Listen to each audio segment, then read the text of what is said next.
Arthur O'Neill, do you believe that this is a different time in Connecticut's history? What's specific about right now that might be time for a change?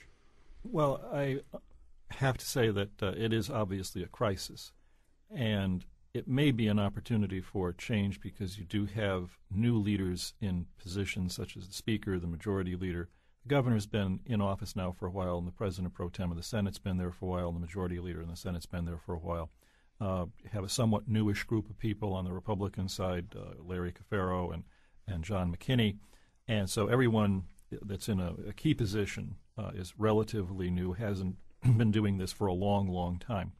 The problem is that we've gone through this before. I've been in the legislature for 21 years. I'm the longest-serving Republican left. And I've seen efforts at trying to do things like this over the years. And the problem that comes up is fundamentally there needs to be a constituency that is benefiting in some way. Somebody gains a political benefit. Somebody's reelection hinges on this happening and being sustained over time. And almost never is that the case.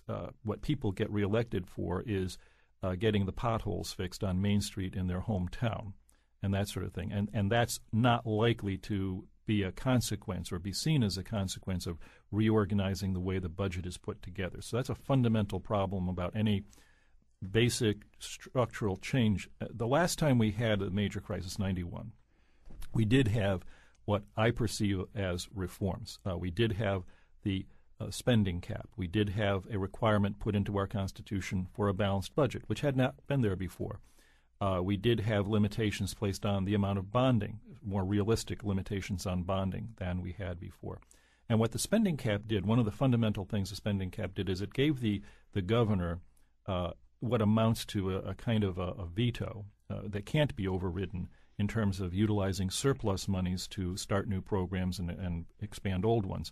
And that was a type of reform that shifted a little bit of power away from the legislative branch and into the executive branch, and I believe was used over the last few years to control the amount of spending and to force us to try to make decisions when we're not facing a deficit and a cash flow crunch, and the idea that will our checks start to bounce if we start writing checks for payroll next week or the month after, that kind of thing, which is what we were facing in 91.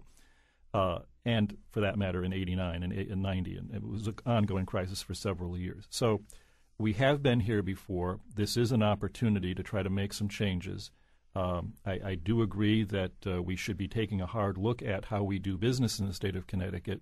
I wish I could be more optimistic that we would have some sort of model set up in place that would be sustained, but politics tends to militate against that sort of very rational, green eye shade kind of approach. So then how do we ever get around that? At the end of the day, people in your position really do get reelected because they're helping to fix the potholes in town. Isn't that at odds with the idea of reforming state government, that people are being sent to Hartford in order to serve very narrow constituencies, and as long as that happens, which is sort of the history of Connecticut legislature, we will never get massive change? That sort of sounds like what you're saying. Is there some way to get around that? Well, I think that you could make some changes that people don't necessarily appreciate the significance of at the beginning.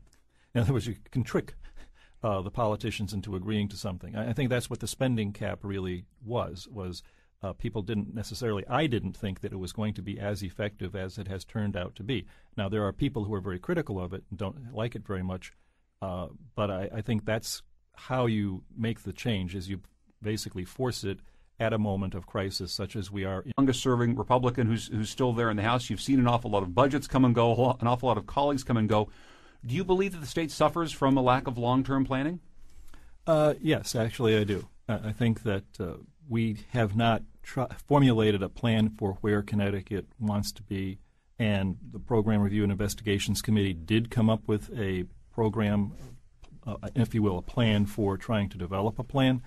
And much of the legislation that comes out of that committee does tend to lie fallow for a while, although a lot of it does eventually get incorporated either into other people's bills or into administrative procedures that are adopted or rules or regulations of agencies.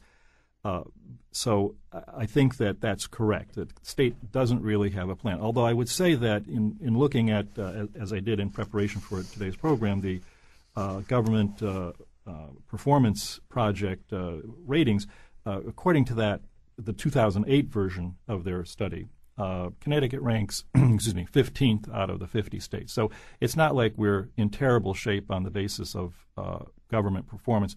But on the other hand, we clearly can do much better than we have been doing, and certainly we can try to formulate a plan.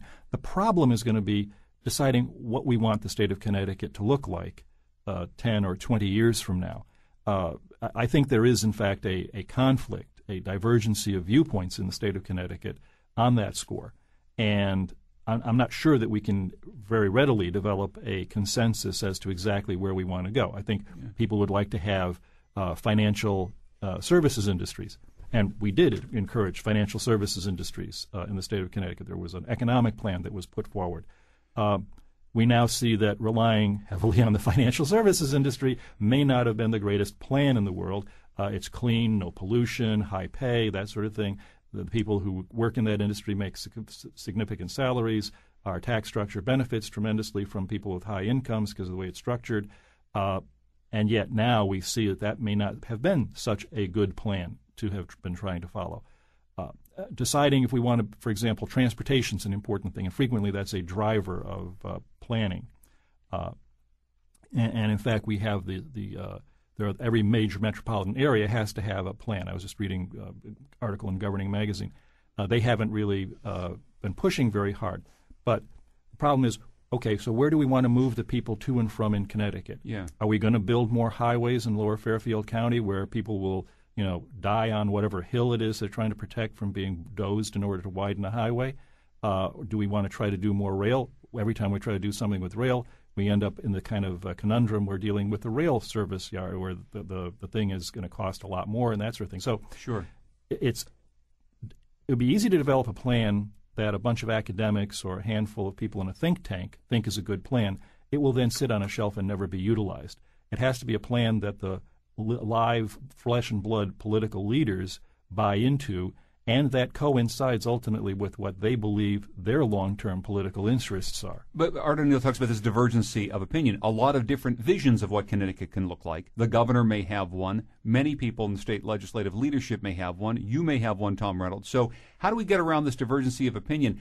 We can put another task force in charge. We can put a body in charge of putting together this plan, but it could just be an academic report that sits on a shelf. We've had plenty of those already. Well, other states have shown us how this can be done, so we are not reinventing the wheel here. Both the Program Review and Investigations Committee report and my proposal delineates a planning process that is led by the governor. The Council on Connecticut's Future would be chaired by the governor. There would be executive branch and legislative appointments. And states like Virginia and Iowa and Washington State have successfully been able to get both branches of government and both parties on the same page to agree on a consensus vision and overarching goals. If nothing else, at least the executive branch needs to get on the same page. And currently there is not a consensus vision within the executive branch, even nonetheless the legislative. All of the agencies are operating rather independently of each other, and they're developing their budgets out of context of any larger vision for the state, and that's a real problem. The legislature can ask the executive branch to do something about that, but they can't make the executive branch do anything about that. That's right. We can propose legislation for long-term planning as we have. We have proposed legislation for outcome-based budgeting, which Representative O'Neill has suggested. That should be adopted statewide for all state agencies. We have been unable to make that happen as of today. Does the executive branch in Connecticut, Art O'Neill, in your opinion, have the type of vision for Connecticut that is going to help us prosper in the near and long term? Well, I think Governor Rell has had worked on the 6 Pillars program that when she was lieutenant governor. I think she does have a commitment, but we've been dealing with a lot of big problems every step of the way. And I'm not here as an advocate or a spokesperson for the administration, but when you look at things like the contracting issues, when you look at the campaign finance reform issues, ethics reform issues, and so forth, there have been a series of fairly heavy-duty issues that the governor has taken leads on to try to lead us in a direction. But I think that you easily get bogged down on the day-to-day operations of government, and the sort of strategic planning function goes to the side with the hope that, well, when we get some time, when we get some breathing space, we'll try to do that. She did have a plan, for example, with respect to education that she came out of the box with in 2005. The problem with that plan was that the educators, who would have been major beneficiaries, didn't think it went far enough. The cost of it was to be paid for by a tax increase at a time when we had budget surpluses. There was not buy-in really by almost anybody, and that's one of the problems with the executive branch coming up with a plan that it puts forward that's the governor's vision, and ultimately it turns out to be no one else's.